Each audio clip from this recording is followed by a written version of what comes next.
Mother, what in God's name are you doing here? Serafina said. She didn't want you around. The words spat with Elias's usual blend of disdain and panic slammed into Rowena's chest, stealing her breath, leaving a bitter tang of steel and dust on her tongue. Her knuckles white from the 15-hour drive clenched around the handle of her worn leather travel bag. But even as the humiliation burned, a quiet hum started in her ears, the faint echoing promise of a fraudulent hospital bill, a secret weapon she hadn't yet consciously acknowledged, but knew was hers to claim. The hum had begun 3 weeks prior, masked by the false warmth in Serafina's voice. Rowena, the baby's due any day now, and we'd simply adore for you to be here when he arrives. You're going to be such an amazing grandmother. The shift from Rowena to Mother Rowena had been subtle, unsettling, like the whisper of a rattler in dry grass. In 5 years of marriage to Elias, Serafina had never been demonstrably affectionate, their interactions typically a polite, cool dance around the boundaries of familial obligation. But the sheer joy of impending grandmotherhood, the thought of holding her first grandchild, had clouded Rowena's usually sharp judgment, silencing the tiny, nagging voice of skepticism. At 65, Rowena had dreamt of this moment since Elias announced the pregnancy 8 months ago. The sonogram photo, a blurry smudge, had taken pride of place on her kitchen fridge in Phoenix, a beacon of hope, after years of quiet solitude. Elias and Serafina lived in Denver, a daunting 15-hour trek across endless desert highways and treacherous mountain passes. It was a journey she undertook with the fervor of a pilgrim. She'd carefully packed her best outfits, selected thoughtful, soft gifts for the baby, a cashmere blanket, a tiny silver rattle, and splurged on a week at a respectable hotel near Denver General Hospital. This wasn't just a trip. It was a sacred rite, a passage into a new, cherished chapter of her life. The drive itself was a testament to her resolve. The Arizona sun beat down, turning the asphalt into a shimmering mirage, then gave way to the stark beauty of Utah's crimson canyons. Her old sedan, usually reserved for grocery runs and bridge club meetings, hummed a steady rhythm across the vast expanse. Her back ached a persistent throb beneath her shoulder blades, but every mile peeled away the fatigue, replacing it with a fresh surge of anticipation. She'd stopped only for gas and lukewarm coffee, calling Elias twice to check for news. Both times, Serafina had answered his phone, her voice syrupy sweet, urging Rowena to drive safely, expressing feigned eagerness for her arrival. The calls, instead of reassuring, left Rowena with a faint, uneasy chill, like the desert wind cutting through a thin jacket. She pulled into the hospital parking garage at 2 a.m. on Tuesday morning, a skeletal moon hanging low in the winter sky. Exhausted but exhilarated, she felt an almost childlike elation. The maternity ward receptionist, a young woman with tired eyes, directed her to Serafina's room, 314. Rowena practically floated down the sterile hallway, the scent of antiseptic doing little to quell the hopeful pounding of her heart. Then she saw Elias. He was pacing outside room 314. His broad shoulders hunched, a tangle of anxiety and what looked like genuine fear etched onto his face.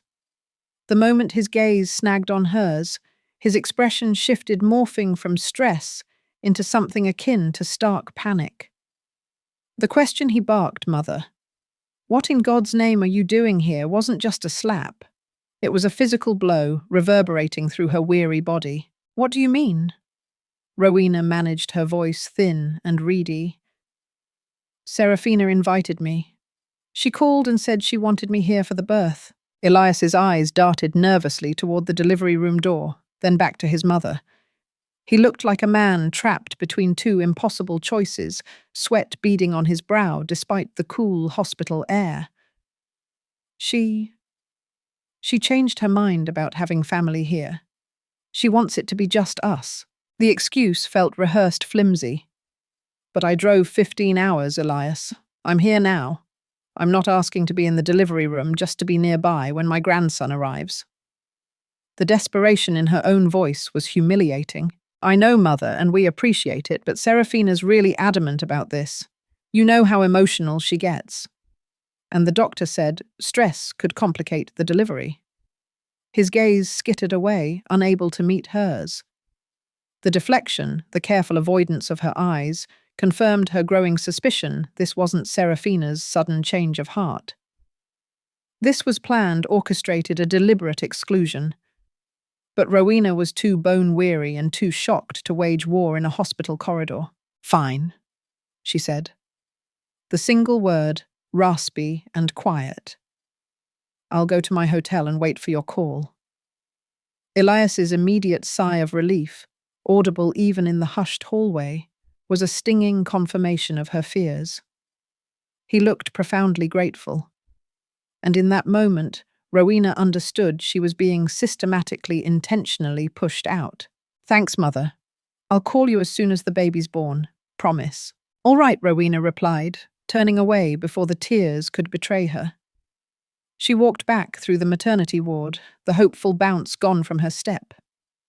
Each footfall heavy with bitter disappointment. Rowena spent the next 8 hours in her hotel room.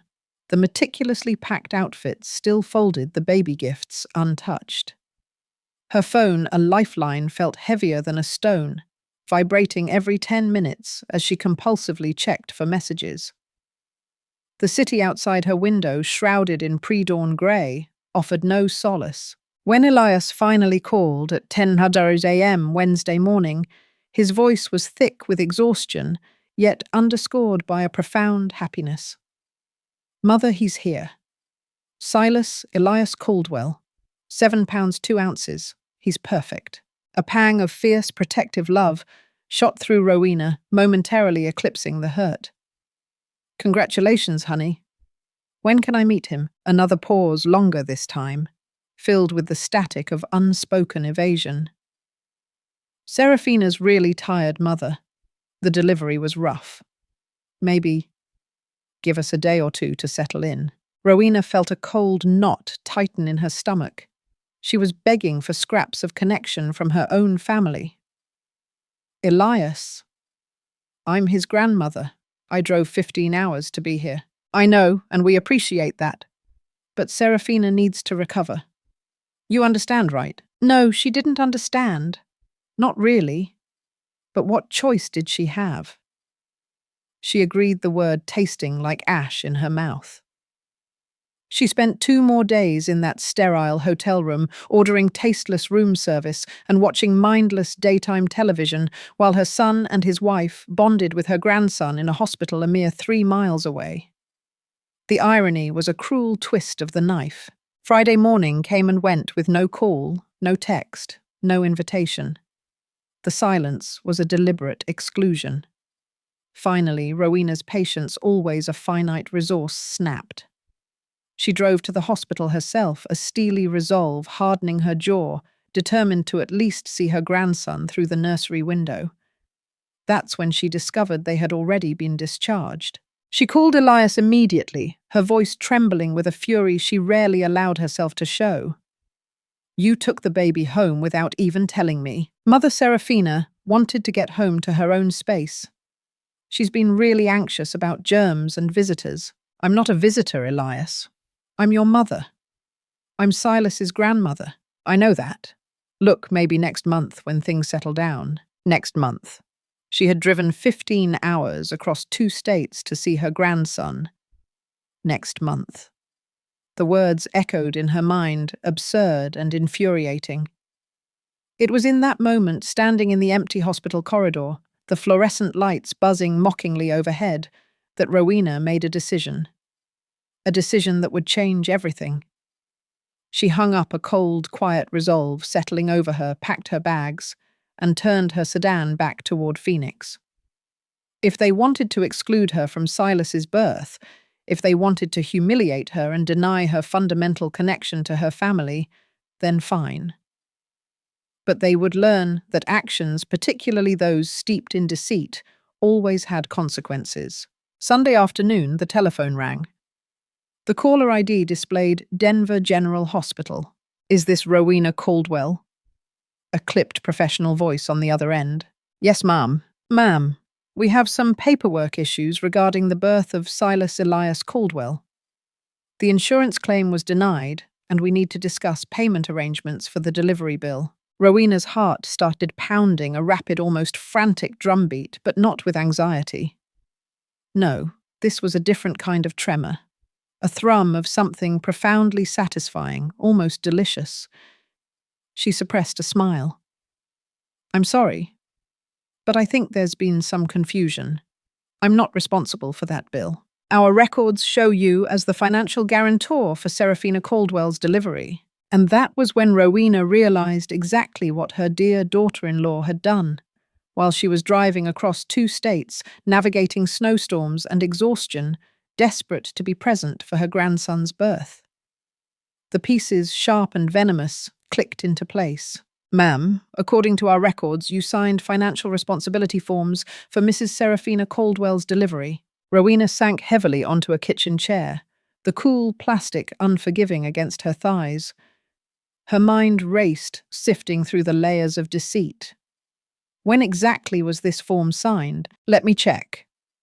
It shows here that the forms were submitted electronically on November 15th at 11:47 p.m. November 15th. That was the night Rowena had been driving through the middle of nowhere, Utah, probably around the time she stopped for gas near Salt Lake City, the biting wind whipping at her hair. She'd been on the road for 8 hours, exhausted, her entire focus on reaching Denver safely on her grandson. And how exactly were these forms submitted? Electronically through our patient portal. The signature appears to be yours, Mrs. Caldwell. The picture became sickeningly clear. While Rowena had been white-knuckling it through a sudden snowstorm on I-70, her back screaming in protest, desperate to reach Denver. Before Silas arrived, Serafina had been meticulously forging her signature on financial documents. Not just forging, but leveraging Rowena's very presence, her hope and vulnerability against her. I need to see these forms.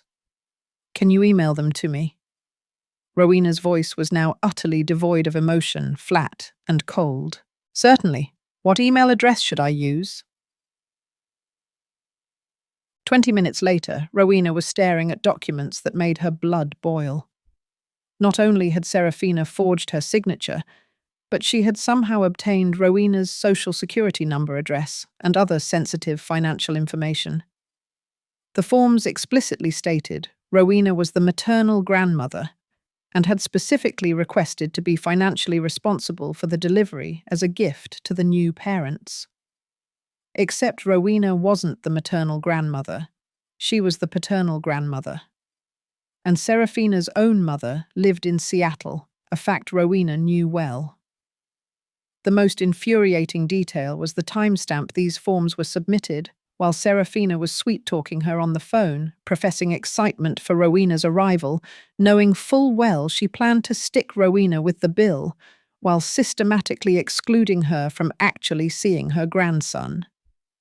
The sheer audacity of it left Rowena breathless. She called the hospital back, her finger punching the numbers with deliberate precision. This is Rowena Caldwell. I just reviewed the financial responsibility forms, and I need to report fraud. Fraud, ma'am. The billing representative's tone shifted immediately, a new wariness creeping in. First, I never signed these documents. Second, I am not the maternal grandmother as stated on the forms. Third, these were submitted without my knowledge or consent, while I was driving to Denver at my daughter-in-law's explicit invitation. Ma'am, if you're alleging fraud, I need to transfer you to our legal department. Perfect. Rowena's voice was a steel trap. While she waited on hold, she pulled out her phone and began documenting everything, screenshots of Serafina's texts, inviting her to Denver, call logs, showing the timing of their conversations. Even photos she'd taken during her drive with GPS timestamps, proving her location when the forms were supposedly signed. Every piece of evidence was meticulously gathered, a silent testament to Serafina's premeditated betrayal. Mrs. Caldwell, this is Lyra Hayes from the legal department. I understand you're disputing financial responsibility forms. I'm not disputing them. I'm reporting identity theft and fraud. I have irrefutable evidence that these documents were forged. For the next hour, Rowena provided Ms. Hayes with every detail of Serafina's deception. Her voice calm, precise, methodical. They were particularly interested in the fact that Serafina had invited Rowena to Denver while simultaneously committing fraud in her name. Mrs. Caldwell, this is indeed a serious matter. We'll be filing a police report and turning this over to our fraud investigation team. In the meantime, all charges to your name are suspended pending investigation. After hanging up, Rowena sat in her kitchen staring at her phone. Serafina had played this perfectly, a meticulous, cruel game.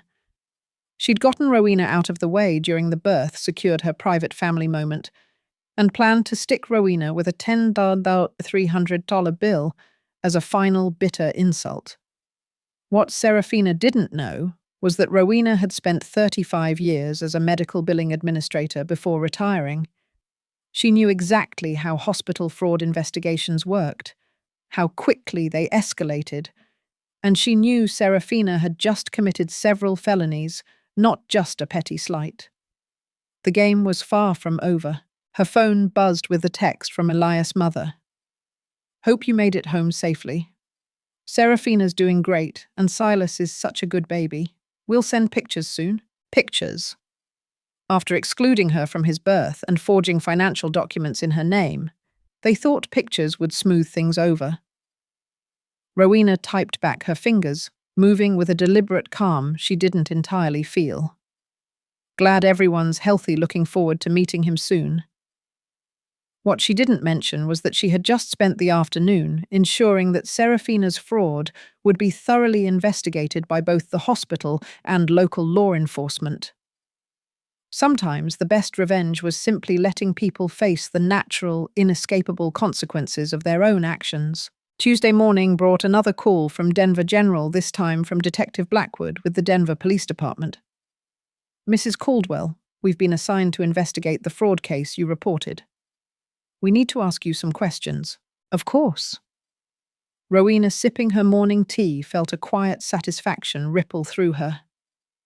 Can you walk me through the timeline of events leading up to the alleged document forgery? For the next 45 minutes, Rowena provided Detective Blackwood with a detailed chronological account of everything that had happened: Serafina's saccharine invitation, the grueling 15-hour drive being turned away at the hospital, the subsequent cruel exclusion from seeing her grandson, and finally the discovery of the fraudulent financial responsibility forms. She spoke without emotion, a calm recounting of facts, allowing the weight of the evidence to speak for itself. Mrs. Caldwell, do you have any documentation supporting your version of events? I have text messages, call logs, photos from my drive with GPS timestamps and hotel receipts, proving I was traveling when the forms were allegedly signed by me. We'll need copies of all of that. This is shaping up to be a clear case of identity theft and fraud. The fact that the perpetrator invited you to travel while committing crimes in your name suggests premeditation. Premeditation. Serafina hadn't just made a desperate decision in the heat of the moment, as Elias had implied. She'd planned this entire scenario, the invitation, the exclusion, the fraud. All of it had been meticulously calculated to humiliate Rowena while saddling her with their medical bills. Detective, what happens next? We'll be obtaining warrants for financial records, hospital surveillance footage, and digital evidence from the submission of these fraudulent forms. If our investigation confirms what you've told me, your daughter-in-law will be facing several felony charges. After ending the call, Rowena felt lighter than she had in days. Not because she reveled in the thought of Serafina facing criminal charges, but because finally someone was taking this seriously. She wasn't being paranoid or oversensitive. She had been the victim of a cold, calculated crime. The world was beginning to tilt back on its axis. Her doorbell rang that afternoon. Through the peephole, Rowena saw a woman in her 30s, dressed in a sharp blazer, holding a manila envelope. Rowena Caldwell. Yes. I'm Lyra Hayes, investigator with Denver General Hospital's Fraud Prevention Department. I have some documents for you to review. Ms. Hayes handed Rowena the envelope and waited patiently while she opened it. Inside were printed copies of the security footage from the night the fraudulent forms were submitted. The screenshots, crisp and damning, showed Serafina at a computer in the hospital's family lounge, her head bowed over the keyboard, typing on their patient portal system. Mrs. Caldwell. These images were captured at 11:52 p.m. on November the 15th, approximately 5 minutes after the financial responsibility forms were submitted under your name. There was Serafina, clear as day, hunched over a laptop, the glow of the screen illuminating her focused expression. The timestamp confirmed that Rowena was still 4 hours away from Denver, somewhere in the desolate beauty of the Utah mountains, almost certainly with no cell service. What happens now? Rowena asked, her voice steady. The evidence is overwhelming. Hospital fraud is a federal offense when it involves identity theft across state lines. Your daughter-in-law is looking at significant jail time and financial penalties. As Lyra Hayes drove away, Rowena sat on her front porch, watching the Arizona sunset bleed across the horizon, painting the sky in fiery hues of orange and purple.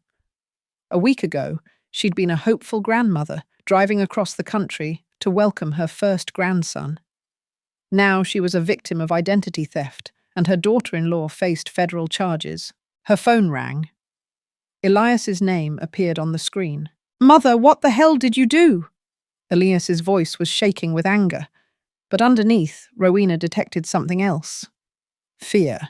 "Hello to you too, Elias. I'm doing fine. Thanks for asking. Don't play games with me. The police showed up at our house this morning with a warrant. Serafina's been arrested for fraud. They said you pressed charges." Rowena settled back into her porch chair, watching a roadrunner dart across her front yard. Its movements quick and decisive. "I didn't press charges, Elias. I simply reported identity theft when the hospital called asking how I wanted to pay Serafina's delivery bill." Silence on the other end, thick and heavy. Then quietly, "What delivery bill?" "The $10,300 bill for Silas's birth that your wife stuck me with while you two were playing happy family without me. Apparently your insurance was denied, honey. That's why the hospital called me. Serafina made me financially responsible for her delivery while I was driving through Utah to see my grandson, who I was then not allowed to meet." Another long silence.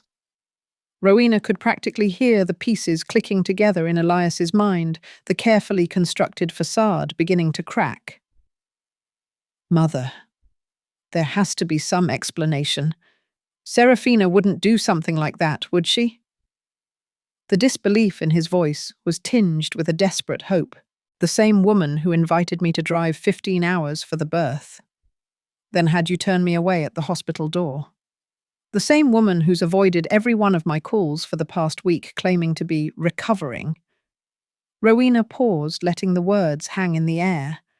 She forged my signature on legal documents, Elias. There's security footage of her doing it. This isn't a misunderstanding. She heard Serafina's voice in the background, shrill and panicked. Elias muffled the phone, but Rowena could make out fragments of their conversation. Serafina, claiming it was all a mistake, that she'd only put Rowena's name down as an emergency contact, that she never meant for Rowena to be responsible for the bills. Mother. Elias came back on the line, his voice strained. Serafina says this is all a misunderstanding. She put you down as emergency contact, not financial guarantor. Elias. I've seen the documents. I was a medical billing administrator for 35 years. I know the difference between an emergency contact form and a financial responsibility agreement. Your wife committed fraud. Jesus Christ. His voice cracked. Mother. What happens now? That depends on Serafina. Detective Blackwood told me that if she makes full restitution and admits responsibility, they might consider reduced charges. But Elias, she didn't just steal from me, she humiliated me. She made me drive across 2 states to be rejected at my own grandson's birth. then tried to stick me with the bill for the privilege. I know, and I'm sorry about that. But criminal charges? Prison? She just had a baby mother. Elias pleaded, the sound of Silas crying faintly in the background. And I just became a grandmother Elias. That didn't stop her from committing identity theft. Rowena's heart clenched at the distant cry. This should have been such a happy time, her first grandson healthy and perfect, and instead she was discussing felony charges with his father. "What do you want me to do?" Elias asked finally, his voice heavy with defeat. "I want you to be honest with me about what really happened." Did Serafina plan to exclude me from the birth from the beginning? Another pause, longer than the last. Then so quietly, Rowena almost didn't hear it. Yes. The confirmation hit harder than she'd expected, even though she'd known it to be true. Why? She said having you there would be stressful. That she wanted the birth to be just our immediate family. I am immediate family, Elias. I'm your mother. I'm Silas's grandmother. I know. I should have stood up to her. I should have told you what she was planning instead of letting you drive all that way. Yes, you should have. But you chose to protect her feelings instead of mine. And now she's facing federal charges because neither of you thought about consequences. Serafina's voice grew louder in the background, her desperation piercing the phone. Suddenly she was on the line, her voice thin and reedy. "Rowena, this is all a horrible mistake. I never meant for you to be responsible for any bills. I was in labor. I was scared. I just put down names on forms without thinking." Serafina Rowena said, her voice like ice. "You submitted those forms at midnight while texting me about being excited to see me. You knew exactly what you were doing. Please. I just had a baby. My hormones are all over the place. Can't we work this out as a family? We stopped being family when you forged my signature, Serafina. We stopped being family when you excluded me from my grandson's birth after making me drive 15 hours. Now we're just two people on opposite sides of a criminal investigation. You can't do this to us." "What about Silas? Do you want him to grow up without his mother?" The manipulation was breathtaking in its audacity. After everything she'd done, Serafina was trying to make Rowena the villain for reporting her crimes. "I want Silas to grow up with honest parents." Unfortunately, that seems to be asking too much. "Rowena, please. I'll pay the hospital bill. I'll do whatever you want. Just drop the charges." "I can't drop charges I didn't file, Serafina. The hospital filed them when they discovered the fraud. The police are pursuing them because you committed multiple felonies. This isn't about what I want anymore." Elias came back on the phone, his voice hollow. "Mother Serafina's attorney says if you don't cooperate with the prosecution, the charges will probably be dismissed." "And what exactly are you asking me to do, Elias?" "Just don't testify. Don't provide evidence. Let this whole thing go away." Rowena closed her eyes and thought about all the years she'd supported Elias. The college tuition she'd helped pay the down payment on his first apartment, the car she'd co-signed for when his credit was shaky, the countless times she'd put his needs before her own. Elias, your wife, committed identity theft. She defrauded a hospital. She excluded me from my grandson's birth after manipulating me into traveling across the country. And now you want me to help her escape consequences for all of that. She's family mother. His voice was barely a plea, more a desperate justification. "No, Elias. Family doesn't do what Serafina did to me. Family doesn't humiliate each other and then commit crimes to cover their tracks. So that's it. You're going to send Silas's mother to prison. I'm going to tell the truth when asked. What happens after that is up to a judge and jury." Rowena hung up, the sound of the receiver clicking, echoing in the quiet twilight of her kitchen. She sat in the deepening gloom, listening to coyotes howl in the distance, a primal sound that felt oddly fitting. Her phone immediately started ringing again. Elias's name flashing on the screen, but she turned it off. The sudden silence a welcome balm. tomorrow, she had an appointment with the FBI agent assigned to the case, and she had a chilling feeling things were about to get much more complicated. Because what she hadn't told Elias was that the investigation had already uncovered something else. Serafina's fraud wasn't limited to Silas's birth. The agents had found evidence of similar schemes involving at least 3 other family members over the past 2 years. Serafina Caldwell wasn't just a new mother who'd made some poor decisions. She was a serial fraudster, and Rowena's case was just the tip of the iceberg. FBI agent Vivian Hayes had the kind of calm, professional demeanor that likely came from years of investigating complex financial crimes. She sat across from Rowena in her living room, a thick, official-looking file folder resting on the polished mesquite coffee table between them. "Mrs. Caldwell, I need to prepare you for what we've discovered during our expanded investigation into Serafina Caldwell's activities." Rowena had been expecting this conversation since yesterday's phone call from Elias. The raw desperation in his voice, the cornered sound, told her there was far more to this story than just her fraudulent hospital bill. "How bad is it, Agent Hayes?" Agent Hayes opened her file, the crisp rustle of paper loud in the quiet room. "Over the past 36 months, Serafina Caldwell has committed identity theft and fraud against no fewer than 6 family members across 4 states. The total amount stolen exceeds $47,000. Rowena's stomach dropped a cold, sickening lurch. 6 people. Your case involving the hospital bill was actually what broke this open for us. When we started investigating, we found a distinct pattern of Serafina obtaining personal information from family members and using it to open credit cards, take out small loans, and submit fraudulent insurance claims." Agent Hayes slid a document across the table. A timeline of Serafina's crimes, stark and damning. Elias's younger sister Ilara in California had $8,000 in unauthorized charges on credit cards Serafina had opened in her name. Serafina's own purported sister in Seattle had been stuck with a $5,000 emergency room bill that Serafina had somehow managed to transfer to her account. Elias's cousin Jasper in Texas had a $12,000 car loan taken out in his name that he'd never applied for. Did any of them know what was happening? Rowena asked, her voice tight. Most of them thought they were isolated incidents. A paperwork mix-up here, an identity theft there. Serafina was very careful to keep her fraudulent activities spread out geographically and temporally so no one would see the pattern. But people had to know something was wrong, Rowena insisted. They did. But Serafina was skilled at providing plausible explanations.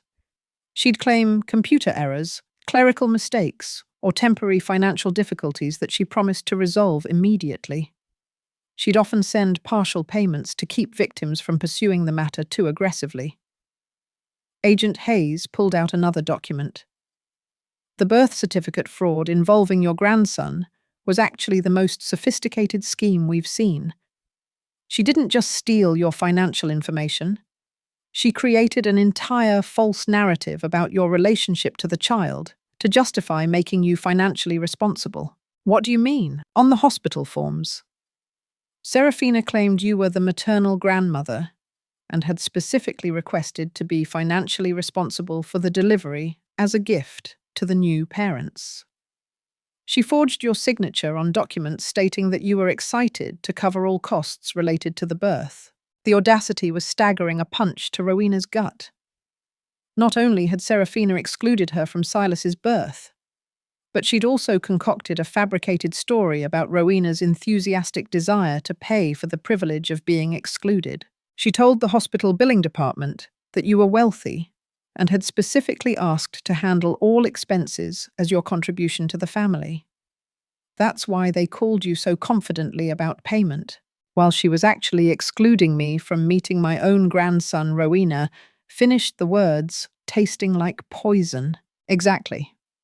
The cruelty of it is what makes this case particularly compelling for prosecution. It wasn't just financial fraud. It was psychological manipulation designed to maximize emotional damage while generating financial benefit for the perpetrator. Agent Hayes closed the file and looked at Rowena directly, her gaze unwavering. "Mrs. Caldwell, I need you to understand something. Serafina's crimes weren't impulsive decisions made under stress. This was a calculated pattern of behavior spanning years. She's stolen from family members who trusted her, destroyed relationships, and shown no remorse until she got caught. What happens now? She's facing federal charges that could result in 15 to 20 years in prison. The state charges for identity theft could add another 5 to 10 years. With 6 victims across multiple states and a pattern of sophisticated fraud, this is a very serious case." Rowena's phone had been ringing all morning, Elias calling every hour. Serafina's supposed mother calling from Seattle. Even Elias's sister Elara calling from California. Rowena hadn't answered any of them, needing time to process this new horrifying depth of deceit. "Agent Hayes, can I ask you something? How did Serafina get all this personal information about family members, social media mostly? She was very active in family Facebook groups, birthday posts, anniversary celebrations. People post their birth dates, their children's full names, their anniversary dates. Serafina collected all of that information and used it to answer security questions when opening accounts. She used our own family connections against us. It's more common than you might think. Family members often have access to the kind of personal information needed for financial fraud, and they're usually the last people we suspect." After Agent Hayes left, Rowena sat in her kitchen staring at her phone. 23 missed calls, 15 text messages, all from family members who suddenly wanted to talk to her about Serafina's misunderstanding with the hospital bill. She decided to call Elara first. Elara had always been Rowena's favorite of Elias's siblings, and Rowena was curious about her perspective on Serafina's crimes. "Aunt Rowena, thank God you called back. Elias told me what's happening with Serafina and the hospital bills. This is all so crazy." Elara's voice was a frantic rush of words. "Elara, Agent Hayes told me that Serafina stole from you too. $8,000 in credit card fraud." Silence, then a hesitant whisper. "How did you know about that?" "Because we're all victims of the same person, sweetheart." "What did she tell you when it happened?" "She said it was a mistake, that she'd accidentally used my information instead of hers when applying for a card. She said she was mortified and promised to handle everything. She even made payments for a few months, but she never paid it all off." "No. And when you tried to pursue it, she got defensive and said you were trying to destroy her family over a paperwork error. Elias sided with her, said you were being vindictive." "Elara, that wasn't a paperwork error. That was identity theft. And it wasn't an isolated incident." Rowena spent the next 30 minutes, carefully, methodically telling Elara about the 6 victims, the chilling pattern of fraud, and the sophisticated nature of Serafina's crimes. By the end of the call, Elara was openly weeping. "I feel so stupid. I should have reported it immediately instead of believing her lies. You trusted family. That's not stupid. That's normal." "What are you going to do?" "I'm going to testify truthfully about what happened to me. Serafina made her choices. Now she gets to live with the consequences." That evening, Elias showed up at Rowena's door. He looked terrible, unshaven, exhausted, holding Silas against his chest like a small, vulnerable shield.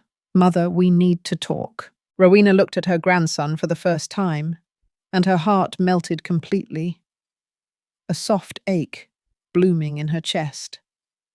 He was perfect, tiny and peaceful, sleeping against his father's chest, a miniature fist curled under his chin. This should have been the happiest moment of her life, finally meeting Silas. Instead, it was happening in the grim shadow of his mother's crimes. "He's beautiful, Elias. Mother, please." Serafina's looking at 20 years in prison. Silas needs his mother. Silas needs honest parents who don't commit felonies. She made mistakes, but she's not a monster. She's scared of not having enough money. She grew up poor and she panics about financial security. Elias's voice cracked, full of a raw, desperate love. Elias she stole from 6 different family members over 3 years. That's not panic. That's criminal behavior. Please just consider not testifying. Without your cooperation, the federal case falls apart. Rowena held out her arms for Silas, and Elias, with a reluctant sigh, handed him over. Her grandson was warm and solid and perfect smelling of milk and innocence. She'd driven 15 hours to meet him, only to be turned away at the hospital door by his criminal mother. Elias, answer me honestly. Did you know what Serafina was doing to other family members? No, I swear I didn't know about any of it. But you knew she was excluding me from the birth, while pretending I was welcome. Yes. And I should have stopped that. I should have stood up to her. You chose her over me, Elias. You chose to protect her lies instead of protecting me from fraud and humiliation. I love you, Mother, but she's my wife. She's the mother of my child. Rowena looked down at Silas, sleeping peacefully in her arms. Such an innocent little boy, born into such a complicated, poisoned situation. What happens to Silas if Serafina goes to prison? I don't know. I can't afford childcare and work full-time. My salary barely covers the mortgage. And there it was, the real reason for this visit. Elias wasn't just asking Rowena to protect Serafina from consequences. He was asking her to solve his childcare problems by allowing a federal crime to go unpunished. That sounds like something you should have considered before you married a criminal, Elias. Rowena handed Silas back to his father, the child. A warm, heavy weight in her arms. She walked to her front door. Her decision made firm and unyielding. Mother, please. Good night, Elias. Give my love to your son. As she closed the door behind them, Rowena knew that her relationship with Elias might never recover from this. But some things were more important than keeping peace in the family. Some things were worth fighting for, even when it meant standing alone. The courthouse steps were slick with morning dew. As Rowena walked toward the federal building in downtown Phoenix, Agent Hayes's words echoed in her mind. Due to the multi-state nature of Serafina's crimes, the case would be prosecuted in federal court rather than local, and that meant traveling to the regional facility for pre-trial proceedings. Serafina's preliminary hearing was scheduled for 9 a.m. Rowena didn't have to be there. A witness wouldn't be called until trial. But she wanted to see Serafina's face when the full scope of her crimes was read aloud in open court. She needed to witness that moment of reckoning. The courtroom was nearly empty, a hush hanging in the air. Just the attorney's court staff, a few family members, and Rowena sitting in the back row, a silent observer. Serafina sat at the defendant's table, wearing an ill-fitting orange jumpsuit, her hands shackled. She looked small and scared, a stark contrast to the confident woman who'd manipulated Rowena into driving 15 hours just to humiliate her. Elias sat in the front row, holding Silas, flanked by Serafina's parents who'd flown in from Seattle. None of them acknowledged Rowena's presence, though she saw Elias's shoulders tense visibly when she entered the room. The United States versus Serafina Marie Caldwell. The clerk announced, her voice flat and formal. Case number 2024, CR 11847. Federal prosecutor Sarah Vance stood up a file that seemed impossibly thick for someone Rowena had thought of as just her manipulative daughter-in-law.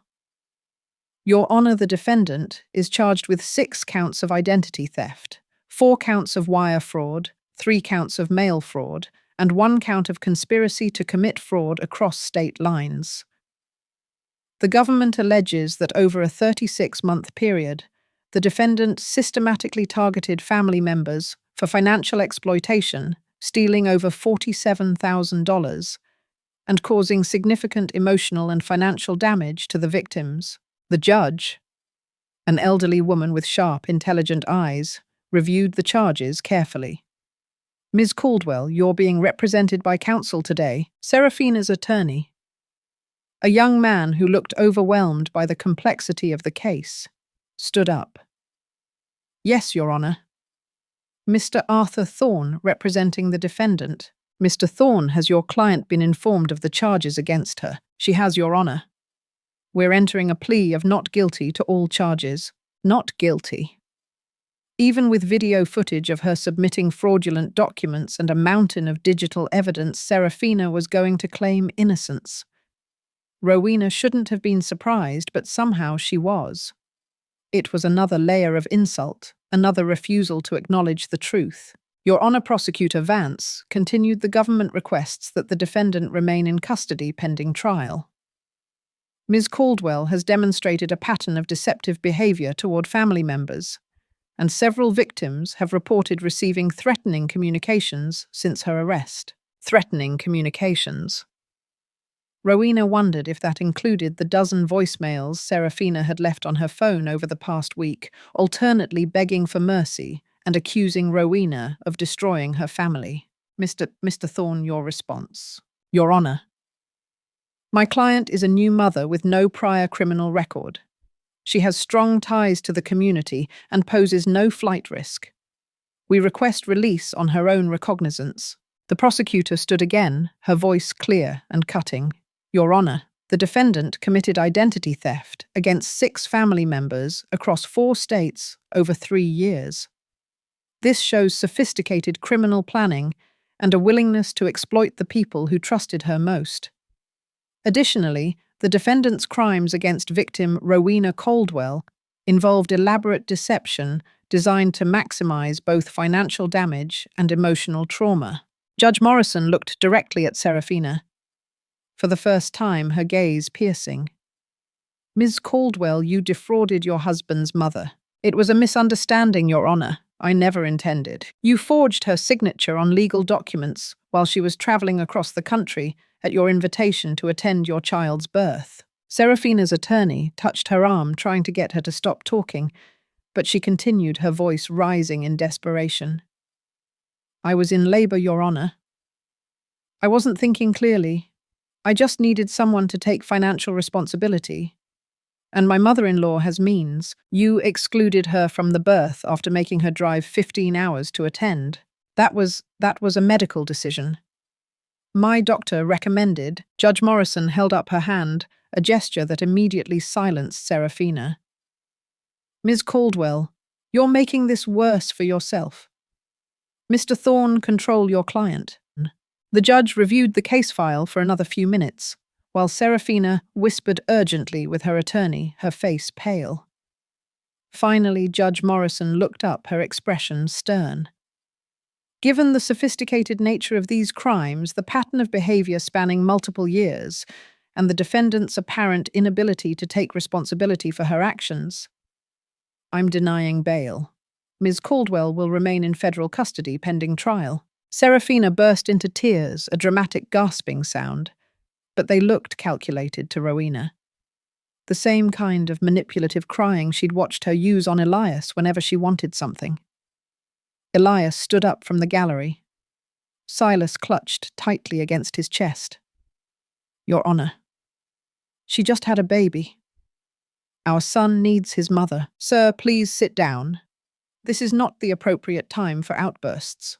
But, Your Honor. Mr. Caldwell, sit down now, or I'll hold you in contempt. Elias sank back into his seat, clutching Silas tighter, his face a mask of bewildered grief. Serafina's mother was openly weeping, her face buried in her hands. Her father sat stone-faced, staring at his daughter, like he was seeing her clearly for the first time. As the court officers led Serafina away, she turned and looked directly at Rowena. For a brief, chilling moment, Rowena saw something in her eyes that wasn't manipulation or self-pity. It was pure, unadulterated hatred. After the hearing, Rowena walked out of the courthouse and sat on a bench across the street, watching Elias's family emerge. They stood on the courthouse steps for several minutes, probably arguing about what to do next. Finally, Serafina's parents got in their car and drove away without saying goodbye to Elias or Silas. The chasm in their family was widening, exposed for all to see. Rowena's phone buzzed with a text from an unknown number. I hope you're proud of yourself. You destroyed my daughter's life. It was signed, Serafina's mother. Rowena deleted the message without responding. Another text came immediately after. Silas will grow up without his mother because of your vindictiveness. Rowena turned off her phone and drove home, the words echoing in her mind. Vindictiveness. Was it vindictive to report crimes committed against her? Was it vindictive to refuse to help criminals escape consequences for their actions? Or was it vindictive to invite your mother-in-law to drive 15 hours out for her grandson's birth? Exclude her from the hospital? Forge her signature on financial documents and then try to manipulate her into silence when she discovered the fraud? The answer was stark, clear, and unwavering. That evening, she received a call from Agent Hayes. "Mrs. Caldwell, I wanted to update you on the case."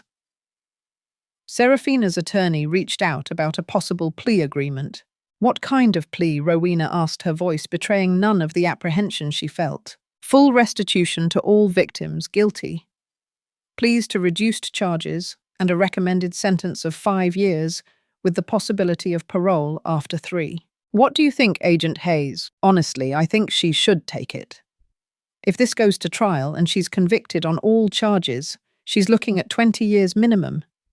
But the decision isn't mine to make. What happens next? The prosecutor will present the plea offer to all 6 victims. If everyone agrees, Serafina can avoid trial. If anyone objects, we proceed to full prosecution. After hanging up, Rowena walked through her house, the silence amplifying her thoughts about justice versus mercy. Serafina had systematically stolen from family members who trusted her. She'd manipulated Rowena into one of the most humiliating experiences of her life. She'd shown no remorse until she got caught, and even then she was trying to blame everyone except herself. But she was also Silas's mother, and Elias was going to struggle as a single parent if she went to prison for 20 years. Her phone rang, Elias's name on the screen. "Mother, did Agent Hayes call you about the plea deal?" "She did. Will you accept it?" Rowena looked at the framed photo on her mantel taken during happier times, when Elias was small, a chubby-cheeked boy with a gap-toothed smile. She thought she understood how family relationships were supposed to work. "I need some time to think about it, Elias. Mother, please. 5 years is already a long time. Silas will be in kindergarten when she gets out. Your wife committed federal crimes against 6 people, Elias. 3 years seems like a pretty light sentence for that level of betrayal. But it's not just about Serafina. It's about Silas. It's about our family. Elias, our family stopped existing the moment Serafina decided to commit identity theft against me. What we have now is just the aftermath of her choices."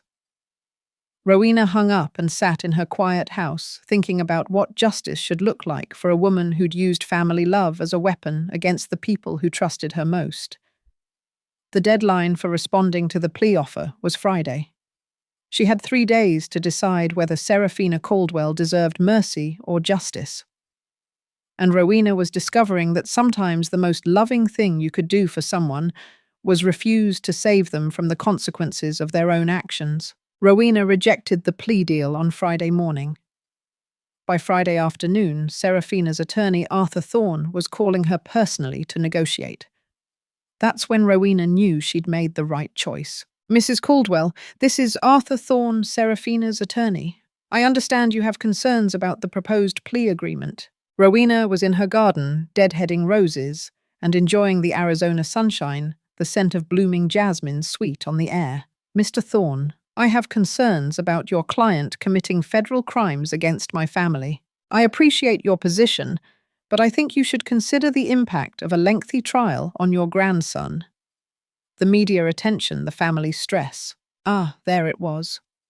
The familiar attempt to make Rowena responsible for the consequences of Serafina's choices. "Mr. Thorne, my grandson's well-being should have been Serafina's priority before she decided to become a career criminal. Mrs. Caldwell, I think there may be some information that could change your perspective on this case." Something in his tone. A nervous tremor made Rowena stop pruning her shears, hovering above a wilting bloom. What kind of information? Could we meet in person? There are complications in this case that the prosecutor may not have shared with you. 2 hours later, Rowena sat across from Arthur Thorne in his downtown Phoenix office. He looked even more nervous up close, constantly adjusting his tie and avoiding eye contact. Mrs. Caldwell, what I'm about to tell you is confidential attorney-client information that Serafina has authorized me to share in hopes of reaching a resolution. I'm listening. Serafina's crimes weren't entirely her own idea. She was being coerced. Rowena almost laughed, a dry, humorless sound. Coerced by whom? Her previous husband. Serafina was married before she met Elias to a man named Marcus Thorne. Their divorce was complicated. Thorne pulled out a file folder, his hands trembling slightly. Marcus Thorne is a professional con artist with a history of sophisticated financial fraud schemes. He trained Serafina in identity theft techniques and forced her to target her new family after she remarried. Forced her how? Blackmail. Marcus has compromising information about Serafina's past that could destroy her marriage to Elias and her relationship with your family. Rowena stared at Thorne, trying to process this absurd yet vaguely plausible story. So Serafina committed federal crimes against 6 family members because her ex-husband made her do it, essentially. Yes. She's been sending Marcus half of everything she stole to keep him from revealing her secrets. What secrets? Thorne hesitated, visibly uncomfortable. Serafina has a criminal record from before she met Elias. Identity theft fraud, several other charges. She served 18 months in prison in Oregon before moving to Colorado and reinventing herself. The room felt like it was spinning, the walls closing in. Elias didn't know about this. No one knew. Serafina had changed her last name, moved states, and created an entirely new identity when she met Elias. Marcus had discovered her new life and had been exploiting her ever since. Rowena sat back in her chair, her mind racing. If this was true, it meant Serafina wasn't just a desperate new mother who'd made bad decisions. She was a career criminal with an extensive history of fraud, who'd lied about her entire identity to marry Rowena's son, Mr. Thorne. Why are you telling me this? Because Serafina is terrified that if this goes to trial, Marcus will surface as a witness and reveal everything. She's more afraid of Elias discovering her past than she is of going to prison. And you think this information should make me more sympathetic to her? I think it explains why she made the choices she did. Serafina isn't the master criminal the prosecutor is portraying. She's a victim herself. Rowena stood up, gathering her purse. Mr. Thorne, let me see if I understand this correctly. Your client is a convicted felon who lied about her identity, married my son under false pretenses, committed crimes against his family while being blackmailed by her criminal ex-husband.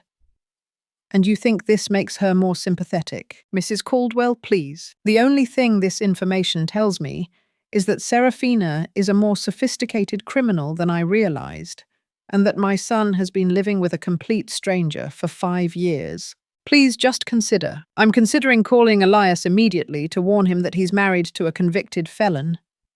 Thorne stood up quickly, his face paling. Mrs. Caldwell, that would violate attorney-client privilege. I shared this information in confidence. You shared it, hoping I'd feel sorry for your client. Instead, you've convinced me that she's even more dangerous than I thought. Rowena walked toward the door, then turned back. A chilling thought forming in her mind. Mr. Thorne, when this goes to trial, make sure the prosecutor knows about Marcus Thorne. If Serafina's been sending stolen money to a known criminal, that's another federal crime she can be charged with. Mrs. Caldwell, please. Good day, Mr. Thorne. Rowena drove home in a daze. Serafina wasn't just her daughter-in-law who'd made bad decisions. She was a career criminal who'd infiltrated Rowena's family under false pretenses. Elias had no idea who he'd really married. Silas had been born to a woman who'd been lying about her identity since before she met his father. Her phone was ringing when she walked in the door. Elias's name on the screen. Mother Seraphina's attorney said you met with him today. His voice was strained, on the edge of panic. I did. He said you're still refusing the plea deal. That's correct. Mother, please. Seraphina's already facing 5 years in prison. How is that not enough? Rowena sat down at her kitchen table and stared at the framed photo of Elias's graduation from college, back when she thought she understood who her family was, what their foundations were built upon. Elias, did Seraphina ever tell you about her life before she moved to Colorado? Of course. She grew up in Seattle, went to college in Oregon, worked in retail management before we met. Why? Did she ever mention being married before? Silence. Then a bewildered whisper. What are you talking about? Did she ever mention a criminal record? Mother, what the hell is going on? Elias's voice rose, edged with raw fear. Elias? I think you need to sit down, and you might want to arrange for someone to watch Silas while we talk. As Rowena prepared to destroy her son's understanding of his wife and the mother of his child, she realized that Seraphina's crimes against her were just the beginning.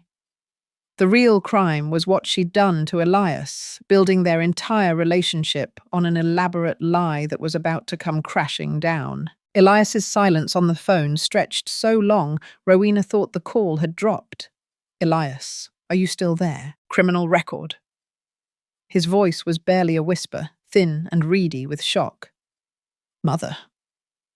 What are you talking about? Seraphina served 18 months in prison in Oregon for identity theft and fraud before she moved to Colorado and met you. That's impossible. I would have known. She changed her name and created a new identity. Elias, her attorney, told me this afternoon. She's not who you think she is. Rowena heard Silas crying in the background, and Elias's voice became muffled as he tried to comfort his son, while simultaneously processing the devastating information that his wife was a stranger. Mother, how do you know this? How can this be true? Her attorney told me she's been blackmailed by her ex-husband, a man named Marcus Thorne, who's also a professional criminal. She's been stealing from our family and sending half the money to him to keep him quiet about her past. The crying in the background stopped, and Rowena could hear Elias moving around, probably going somewhere private to continue the conversation. Jesus Christ. Mother, are you sure about this? Elias. I need you to listen to me very carefully. Seraphina has been lying to you about everything since the day you met. Her background, her family situation, her reasons for moving to Colorado, all of it. But I have met her parents. I've talked to her sister. Did you meet people? She introduced as her parents and sister. Another long pause, filled with the static of a world imploding. Rowena could practically hear Elias's carefully constructed reality crashing down around him. Mother, what am I supposed to do with this information? You need to protect yourself and Silas. If Seraphina has been living under a false identity, there could be serious financial implications, legal problems even, immigration issues. Immigration issues? Elias repeated, his voice incredulous. Elias, you don't know who she really is. You have no idea what other secrets she's hiding. I need to confront her. She's in federal custody, Elias. You can't just show up and demand answers. Then I need to hire my own attorney. I need to find out what else she's lied about. That's probably a good idea, Mother. If this is all true, if she's been lying about everything, then Silas and I are both victims of her fraud. Yes, you are. She made me complicit in excluding you from Silas's birth. She made me choose sides between my wife and my mother when I should have been protecting both of you from her lies. Rowena heard the pain in his voice, raw and unvarnished, and wished she could take it away. But Elias needed to understand the full scope of what Seraphina had done to their family. There's something else, Elias. What? According to her attorney, Seraphina is more afraid of you discovering her past than she is of going to prison. She'd rather serve 20 years than have you know who she really is. Well, it's too late for that now. Elias? I want you to think about something. If Serafina has been stealing from family members and sending money to her ex-husband, what else has she been lying about? Your finances, your legal status as a married couple. Silas's paternity? Mother, don't. I can't even think about that right now. I know it's horrible, but you need to consider all possibilities. You need to protect yourself and Silas. After hanging up with Elias, Rowena sat in her quiet house, the silence amplifying the weight of Serafina's lies. How many lives had she destroyed?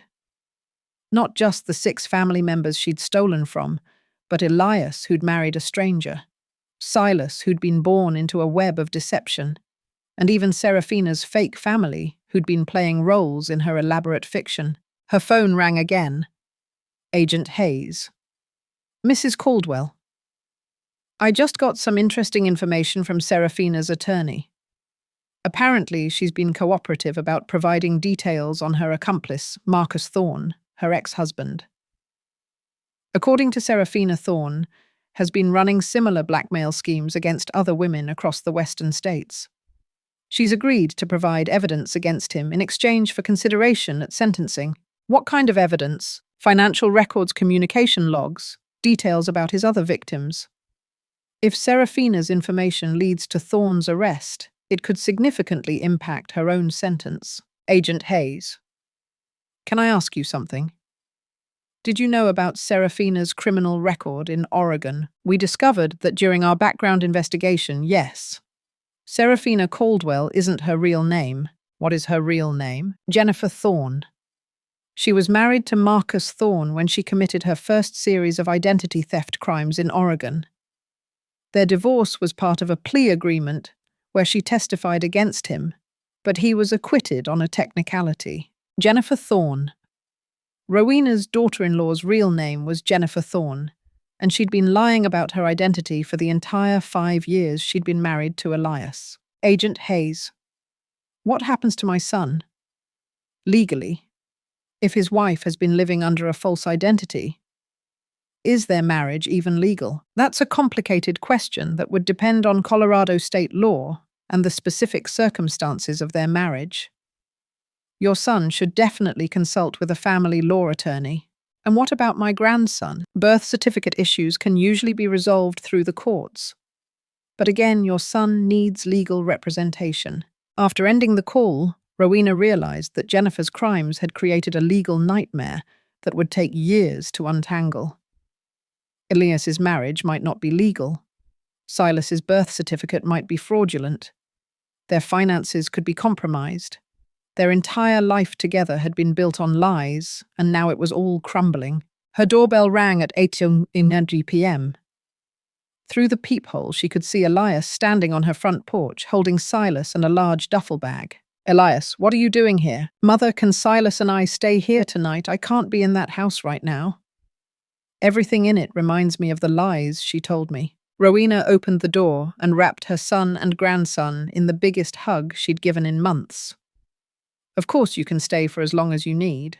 As she helped Elias settle Silas in her guest room, Rowena realized that Jennifer's attempt to destroy their family had actually brought Elias and her closer together. Her lies and manipulation had backfired completely. But Rowena also knew that the worst was yet to come. Because if Jennifer Thorne had been living under a false identity for 5 years, there were probably other secrets waiting to be discovered. And some of those secrets might be dangerous enough to threaten the safety of her son and grandson. The trial of Jennifer Thorne, née Serafina Caldwell, began on a cold Monday morning in February. The federal courthouse in Phoenix was busier than Rowena had expected, with news vans parked outside, and reporters interviewing anyone willing to talk about the case. Agent Hayes had warned her that Jennifer's case had attracted media attention because of the sophisticated nature of her identity fraud and the chilling fact that she'd victimized her own family members. Family fraud cases always get coverage, she'd explained. People want to understand how someone can betray the people who trust them most. Elias and Rowena arrived together, leaving Silas with Rowena's neighbor, Mrs. Albright. Elias had been staying with Rowena for 3 weeks now, and they had developed a comfortable routine. He'd wake up early to feed Silas while Rowena made coffee. They'd share breakfast and discuss the day's courtroom strategy, then drive downtown together. "You ready for this?" Elias asked as they walked up the courthouse steps, his hand resting briefly on her arm. "Are you?" Rowena replied, seeing the weariness etched around his eyes. "I still can't believe I was married to someone whose real name I didn't even know." Elias's attorney had confirmed that his marriage to Jennifer Thorne was legally valid, despite her false identity, but the emotional betrayal was devastating. He'd also learned that Jennifer had been lying about her job, her education, and even her relationship with her supposed family in Seattle. "Mother. I keep thinking about all the times she talked about her childhood, her parents, her college experience. All of it was lies. Every single story. Elias, you couldn't have known. She was a professional deceiver." Inside the courtroom, Rowena was surprised by how crowded it was. Besides the 6 victim families, there were reporters, law enforcement officials, and what looked like other potential victims who'd come forward since Jennifer's arrest, drawn by the grim spectacle. Jennifer sat at the defendant's table, wearing a conservative blue dress, her hair pulled back in a simple ponytail. She looked nothing like the confident woman who'd manipulated their family for years. She looked small, defeated, and much older than her 32 years. "All rise for the Honourable Judge Patricia Morrison." As the trial began, prosecutor Sarah Vance painted a picture of Jennifer Thorne that was even more disturbing than Rowena had imagined. "Ladies and gentlemen of the jury, the defendant is not who she claims to be. Jennifer Thorne has spent the last 8 years living under a false identity, committing identity theft across multiple states and destroying the lives of people who trusted her most." Vance explained that Jennifer had been arrested in Oregon in 2016 for identity theft and fraud, served 18 months in prison, then disappeared after her release. She'd created the identity of Serafina Caldwell using stolen documents and had moved to Colorado specifically to find new victims. The defendant didn't just steal money from her victims. She stole their sense of security, their trust in family relationships, and their belief that the people closest to them, bobbing, were who they claimed to be.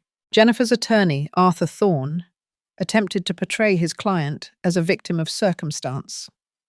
Jennifer Thorne made mistakes, serious mistakes, but she was driven to these actions by fear and desperation. Her ex-husband, Marcus Thorne, is a dangerous criminal who threatened her safety and forced her into criminal activity through blackmail and intimidation. But when Vance cross-examined Jennifer the next day, the carefully constructed victim narrative fell apart completely. "Miss Thorne, you testified that Marcus Thorne forced you to steal from your husband's family, is that correct?" "Yes. He threatened to tell Elias about my past if I didn't send him money." "But you were already stealing from family members before Marcus Thorne contacted you, weren't you?" Jennifer hesitated, her gaze darting nervously around the courtroom. "I don't know what you mean." "I'm referring to the credit card fraud you committed against Elias's sister, Ilara Caldwell, in March 2022.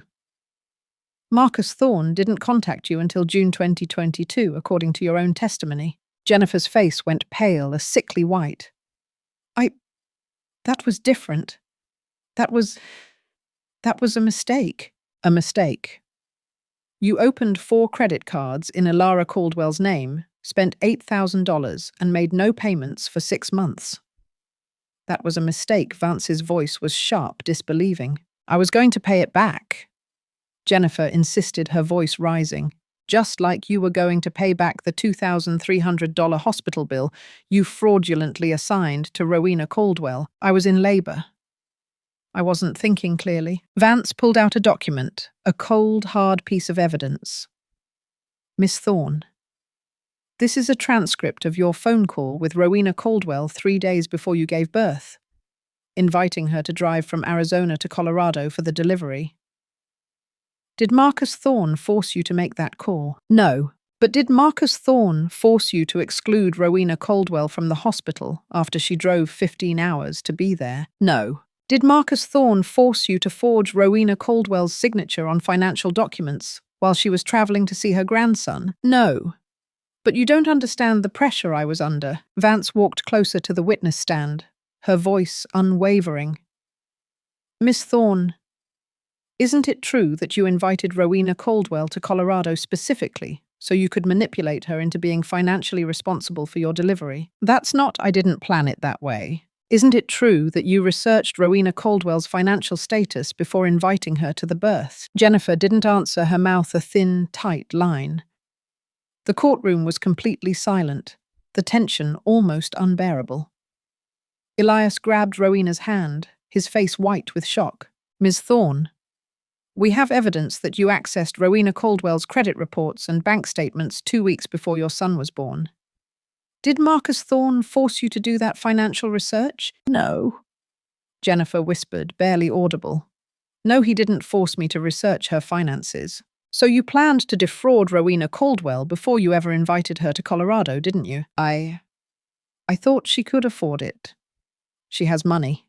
Ms. Thorne, you planned to humiliate and defraud your husband's mother because you thought she could afford to be victimized.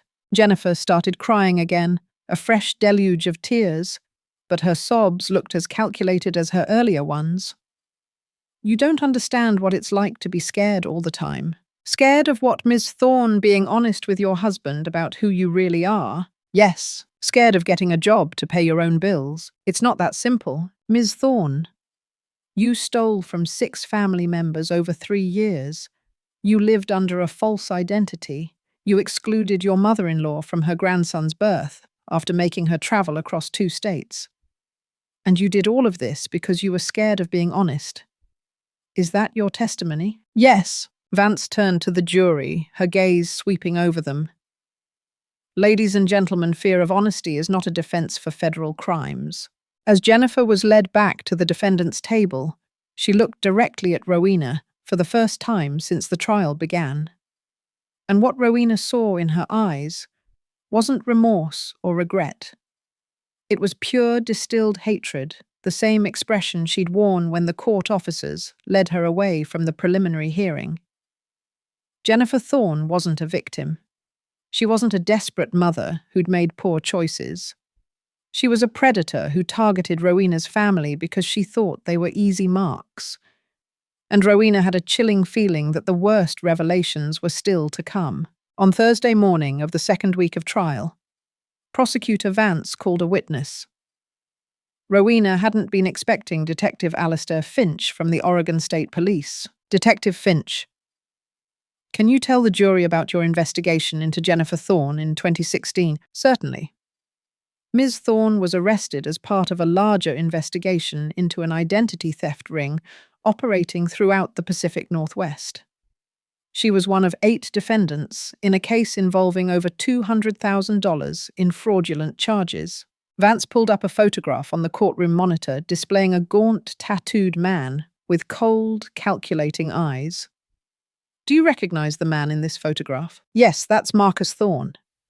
Jennifer Thorne's husband at the time.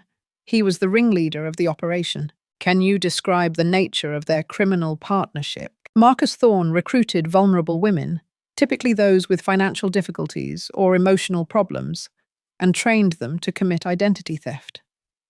Jennifer was his most successful partner. Rowena felt Elias's hand tighten around hers, a desperate squeeze. Jennifer hadn't been a victim of Marcus Thorne's manipulation. She'd been his criminal partner, Detective Finch. What made Jennifer Thorne particularly effective at identity theft? She had a natural ability to gain people's trust and access their personal information. She was charming, sympathetic, and able to convince people to share details they would normally keep private, like social security numbers and financial information. Exactly. Jennifer would befriend elderly women, single mothers, people going through divorces, anyone who was emotionally vulnerable. She'd offer help and support while gathering the information she needed to steal their identities.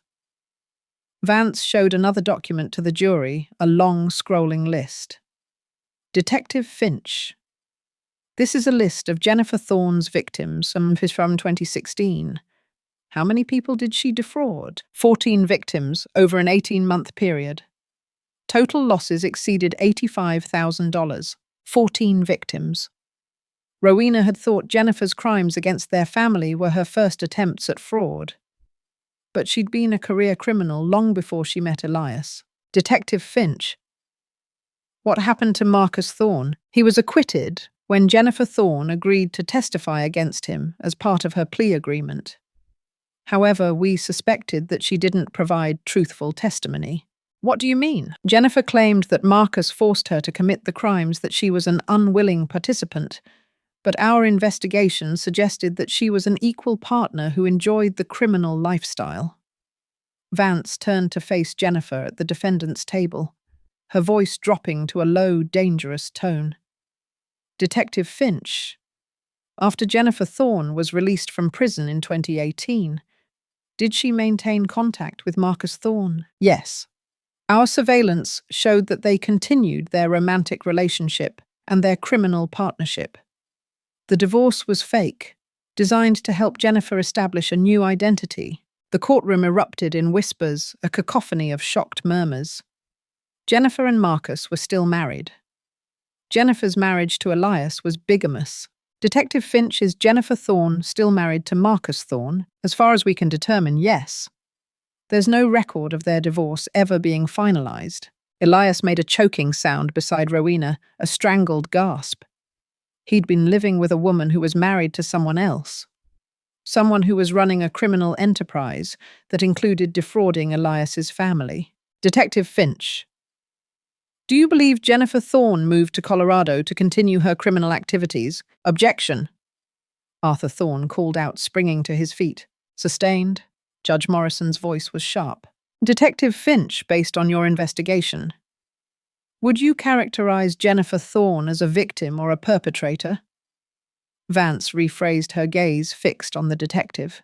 Jennifer Thorne is one of the most sophisticated identity thieves I've encountered in 20 years of law enforcement. She's not a victim. She's a predator who targets people's emotions and relationships to commit financial crimes. When Detective Finch stepped down, Rowena realized that everything they'd believed about Jennifer was wrong. She wasn't a desperate mother or a victim of an abusive ex-husband. She was a career criminal who'd infiltrated their family as part of a larger criminal operation. During the lunch break, Elias and Rowena sat in the courthouse cafeteria.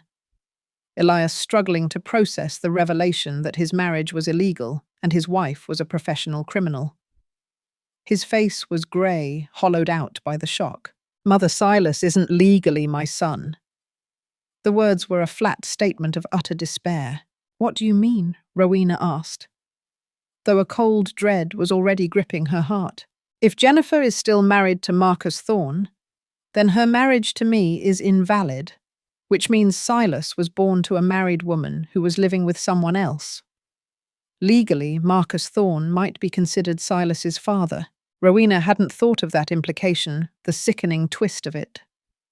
Silas's entire legal status was now in question because of his mother's lies. Elias, we'll figure this out. You'll always be Silas's father regardless of what the paperwork says. But what if Marcus Thorne tries to claim parental rights? What if he uses Silas to get leverage against us? Before Rowena could answer, Agent Hayes approached their table, her expression grim. Mr. Caldwell. Mrs. Caldwell, I need to speak with you privately. They followed her to a conference room down the hall, the quiet space feeling suddenly oppressive. We've received some disturbing information about Marcus Thorne. He's been arrested in Seattle for running a similar scheme involving identity theft and family fraud. Similar how Rowena asked her voice, barely a whisper. He's been placing female accomplices in relationships with wealthy men, having them gather financial information and commit fraud against the men's families. Elias's face went white, utterly drained of color. Jennifer wasn't the only one. No, we've identified at least 6 women across 5 states who were working for Marcus Thorne. They'd establish relationships with financially stable men, marry them or move in with them, then systematically defraud their families and friends, Agent Hayes Rowena said slowly, a horrifying realization dawning on her. Are you telling us that Jennifer targeted Elias specifically because she thought our family had money? That's exactly what I'm telling you. Jennifer researched your family for months before she moved to Colorado. She knew Elias's profession, his family connections, and your financial status before they ever met. Elias put his head in his hands, his shoulders shaking with silent sobs. Our entire relationship was a lie. She never loved me. She never wanted a family. It was all just a criminal operation. Elias. Agent Hayes continued, her voice softer now, filled with genuine regret. There's something else. Jennifer and Marcus have been planning to disappear with Silas after she gave birth. They wanted to take your son and use him as leverage to extort money from your family. Extort money? How Rowena gasped, the air catching in her throat. Kidnapping for ransom. Essentially, they would have demanded payment for Silas's safe return. Rowena felt like the floor was dropping out from under her, a sickening abyss opening up. Jennifer hadn't just committed identity theft. She'd planned to kidnap her grandson and hold him for ransom. Agent Hayes, where is Marcus Thorne now? In federal custody in Seattle. He's been charged with conspiracy, identity theft, fraud, and kidnapping conspiracy. Kidnapping conspiracy? Elias looked up, his eyes bloodshot. We found detailed plans for taking Silas and demanding $500,000 from your family for his return. They'd researched your assets, your property values, your retirement accounts. They knew exactly how much they thought you could pay. Elias looked up at Rowena, tears streaming down his face. Mother, they were going to kidnap Silas and make you pay ransom for your own grandson. As they prepared to return to the courthouse for the afternoon session, Rowena realized that Jennifer's crimes were even worse than they'd imagined. She hadn't just stolen money from them. She'd infiltrated their family, planned to destroy their relationships, and ultimately intended to kidnap Silas and hold him for ransom. But Jennifer Thorne had made one critical mistake. She'd underestimated the grandmother she'd tried to humiliate and defraud. And now it was time for her to learn exactly how expensive that mistake was going to be. The final day of Jennifer Thorne's trial brought a revelation that no one in the courtroom was prepared for, including Rowena. Agent Hayes took the witness stand, looking grimmer than Rowena had ever seen her. Agent Hayes, can you tell the jury about the evidence recovered from Marcus Thorne's apartment in Seattle? We recovered extensive documentation of what Mr. Thorne called family infiltration operations. These included detailed profiles of target families, financial research, and operational plans for each of his accomplices. Vance handed her a thick folder, its contents clearly disturbing. Agent Hayes, did you find documentation related to the Caldwell family specifically? Yes. Marcus Thorne had been researching the Caldwell family for over 2 years before Jennifer made contact with Elias Caldwell. 2 years before Jennifer even moved to Colorado. Yes. The plan to target the Caldwell family was developed long before Jennifer and Elias met. Vance walked to the evidence table and picked up a large poster board displaying a meticulously detailed family tree complete with financial annotations. Agent Hayes, what did Marcus Thorne's research reveal about the Caldwell family? He identified Elias Caldwell as an ideal target because of his stable income, his lack of criminal sophistication, and what Thorne characterized as exploitable family dynamics. What did Thorne mean by exploitable family dynamics? Agent Hayes looked directly at Rowena, her gaze conveying a profound apology. Thorne identified Rowena Caldwell as what he called a high-value secondary target because of her financial assets and her emotional attachment to family relationships. Rowena felt cold all over, a chill that seeped into her bones. Marcus Thorne hadn't just researched Elias. He'd specifically studied her, looking for ways to exploit her love for her family, her deepest vulnerabilities. Agent Hayes, what was the ultimate goal of this operation? According to Thorne's documentation, The plan was to have Jennifer establish a relationship with Elias, gain access to family financial information, commit systematic fraud against all family members, and then disappear with any children born during the relationship. Disappear how? Thorne had detailed plans for fake deaths. Jennifer was supposed to stage her own death and Silas's death in a car accident, then disappear with Thorne and the child. This would have allowed them to collect life insurance payments while maintaining control of Silas for future extortion schemes. The courtroom was completely silent, the air thick with disbelief and horror. Jennifer had planned to fake her own death and Silas's death, letting Elias grieve for his supposedly deceased wife and child, while she lived somewhere else with Thorne and Silas collecting on life insurance. Agent Hayes, were there life insurance policies involved? Vance asked, her voice low. Yes. Jennifer had taken out substantial life insurance policies on herself and Silas, with Elias as the beneficiary. The premiums were being paid with money stolen from family members. Vance turned to face the jury. Her expression hardened. So Jennifer Thorne was stealing from the Caldwell family to pay for life insurance policies that she planned to collect fraudulently after faking her own death and kidnapping Silas. That's correct. Elias was trembling beside Rowena, his face pale and drawn. Jennifer hadn't just planned to steal from them. She'd planned to destroy Elias emotionally by making him believe his wife and child were dead, while she lived comfortably somewhere else with Silas and the insurance money. Agent Hayes. What prevented this plan from being executed? Rowena Caldwell's decision to report the hospital bill fraud initiated an investigation that uncovered the entire operation before Jennifer could stage the fake deaths. Vance smiled a tight, grim expression. So Mrs. Caldwell's refusal to pay a fraudulent bill saved her grandson's life, and possibly her son's life. According to Thorne's notes, if Elias had become suspicious or uncooperative, he was also targeted for elimination. Jennifer's attorney, Arthur Thorne, sprang to his feet. Objection, Your Honor. This is highly prejudicial. Overruled. The witness may continue. Judge Morrison's voice was firm. Agent Hayes pulled out another document, grimly. Marcus Thorne's operational notes include specific plans for making Elias Caldwell's death appear accidental if he discovered the truth about Jennifer's identity. Rowena grabbed Elias's hand as the full, horrifying scope of Jennifer's plan became sickeningly clear. She hadn't just targeted their family for financial fraud. She'd planned to psychologically destroy Elias' kidnapped Silas, possibly murder Elias if necessary, and steal hundreds of thousands of dollars in the process. Agent Hayes.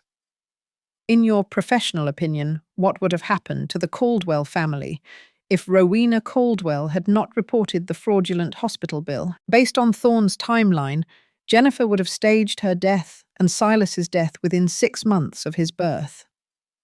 Elias would have grieved for his supposedly deceased family, while Jennifer and Thorne collected insurance money and prepared Silas for future criminal operations.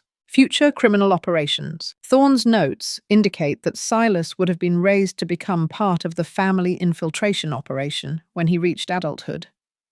He would have been trained to target wealthy families, just like his mother did. My grandson had been destined to become a criminal from birth, raised by people who'd kidnapped him and forced him to commit crimes against innocent families.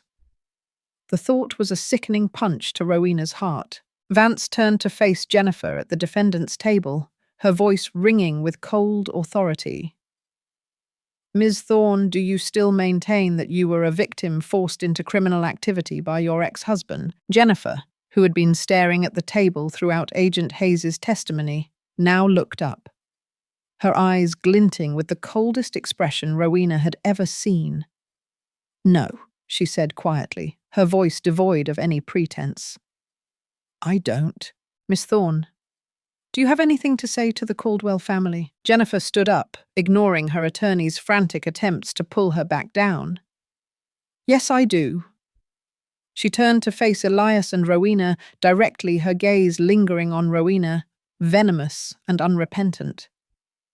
You people thought you were so smart, So careful, so loving, but you were just marks, easy targets who deserved what happened to them. Ms. Swan. Judge Morrison warned, her voice rising. I advise you to. Elias Jennifer sneered. Cutting off the judge, you were pathetic, so desperate for love that you never questioned anything I told you. So trusting that you handed over your entire life to a stranger. Elias's face was white, but he didn't look away. His eyes locked on hers, and Rowena Jennifer's voice became pure venom, laced with chilling triumph. You were the perfect target, a lonely old woman with money who was so desperate to be needed by her family that you'd pay any price for acceptance. You were just a means to an end. Miss Thorne, sit down now. Judge Morrison ordered her gavel, slamming down. The only thing I regret is getting caught before I could finish what we started. You have no idea how satisfying it would have been to watch Elias grieve for his dead wife and child, while I lived comfortably somewhere else with Silas and your money. Two court officers moved swiftly toward Jennifer as she continued her chilling rant, her voice a triumphant shriek. Silas would have grown up to be just like me. Smart, ruthless, and completely unsentimental about family bonds. He would have been perfect for this work. Remove the defendant. Judge Morrison ordered, her face a mask of furious disbelief. As the officers led Jennifer away, struggling against her, she called back over her shoulder, her voice piercing the courtroom's shock. Rowena, you may have won this round, but there are others like me out there, and you'll never feel safe again. The courtroom remained silent for several minutes after Jennifer was finally removed, the echo of her words hanging in the air like a noxious gas. Finally, Judge Morrison addressed the jury, her voice strained. Ladies and gentlemen, you will disregard the defendant's outburst. Please base your verdict solely on the evidence presented. But everyone in that courtroom had seen who Jennifer Thorne really was. Not a victim, not a desperate mother, but a calculating predator who'd viewed Rowena's family as nothing more than financial resources to be exploited. The jury deliberated for less than 3 hours. When they returned, the foreman stood, his voice clear and resonant as he delivered the verdict. On all counts of identity theft, fraud, conspiracy, and kidnapping conspiracy, we find the defendant guilty. Judge Morrison sentenced Jennifer Thorne to 25 years in federal prison without possibility of parole. As they left the courthouse, Elias carrying Silas against his chest, a soft, warm bundle of innocence. Rowena realized that Jennifer's plan had backfired completely. She'd tried to destroy their family, but her crimes had actually brought Elias and Rowena closer together than they'd been in years. Mother Elias said as they walked to the car, the setting sun casting long shadows behind them. I don't know how to thank you. For what? For refusing to let her get away with it. If you'd just paid that hospital bill and stayed quiet, Silas and I would probably be dead by now while she collected insurance money. Rowena looked at her grandson sleeping peacefully in his father's arms, completely unaware that his mother had planned to kidnap him and raise him to be a criminal. Elias, the only thing Jennifer was right about is that there are others like her out there. But she was wrong about one thing. What's that? Elias asked, his gaze meeting hers. I'll never feel unsafe again, Elias. Because now I know exactly what predators look like, and I know I'm strong enough to fight them. As they drove home through the Arizona sunset, Silas babbling happily in his car seat, Rowena realized that Jennifer Thorne had given her something she'd never intended to give. The profound, unwavering knowledge that she could protect her family from anyone who tried to hurt them. And if another predator ever targeted her family, they'd learn the same harsh lesson Jennifer had learned. Some grandmothers are too smart, too stubborn, and too loving to be easy victims. In the quiet aftermath of turmoil, Rowena found a profound truth etched into the landscape of her life. It wasn't about the money or the charges, or even the grand triumph over a calculated enemy. It was about standing firm in one's own worth, even when the world, and indeed one's own kin, conspired to diminish it. Rowena's journey through deceit and betrayal had been arduous, but it forged within her an unshakable core of self-respect. She had refused to be a victim not out of vindictiveness, but out of a deeper commitment to justice and the preservation of her family's true essence. Her story is a stark reminder that the deepest wounds often come from those closest to us, those who see our vulnerabilities not as sacred trust, but as opportunities for exploitation. Yet it is in confronting these betrayals, in refusing to let them define us that we discover an inherent strength we never knew we possessed. Rowena learned that true family isn't about blood alone, but about honesty, respect, and unconditional love, values that must be defended fiercely. She also learned that sometimes the most loving act is to allow consequences to unfold, not to punish, but to teach. If you saw yourself in Rowena's story, if you've ever felt the sting of betrayal or the quiet call to stand up for yourself, know that your resilience is your greatest asset. May you find the courage to protect your own sacred boundaries, and may your journey lead you to a peace that is earned, cherished, and deeply deserved. The end.